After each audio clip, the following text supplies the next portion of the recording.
Alors moi c'est Julie Penadero, je suis directrice générale de l'ESCAET, qui est un organisme de formation, école de commerce spécialisée dans le tourisme depuis 40 ans. On est exposant du coup sur l'IFTM avec une petite nouveauté pour cette année puisque l'IFTM nous a confié l'animation du village de l'attractivité. Donc l'idée c'est que pendant 3 jours, des professionnels du tourisme soient invités à réfléchir, à échanger dans des petits ateliers sur différentes thématiques. Donc il y aura une première thématique autour de l'attractivité et du recrutement, qui est forcément un enjeu capital de ce village. Il y aura un deuxième volet également sur toute la partie formation, montée en compétences des collaborateurs pour réfléchir et voir comment ce point-là est un levier d'attractivité pour les entreprises. Et la dernière thématique, c'est autour du travail intergénérationnel et de la transition numérique.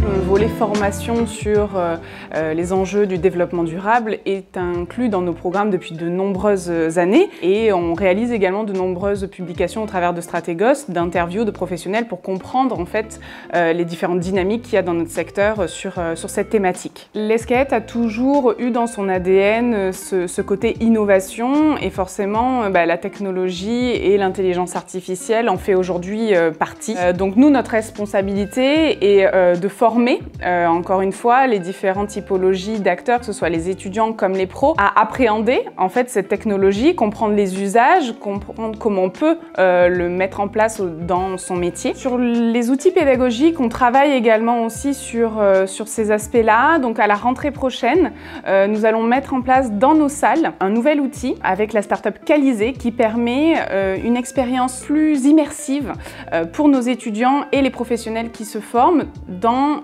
leur formation hybride, donc que ce soit en présentiel ou en distanciel. Alors forcément, le sujet de l'attractivité, ça touche l'ESCAET, mais également l'IFTM, puisque, comme je le disais, on est depuis plusieurs années exposants sur ce village-là. De notre côté, on travaille sur une politique d'accessibilité avec la GFIP depuis pareil plusieurs années pour rendre hybride nos différents parcours de formation et permettre finalement à toute typologie de personnes, qu'elles soient en situation de handicap par exemple, à pouvoir suivre nos formations en distanciel ou avec des outils adaptés pour que l'égalité des chances soit là pour tous.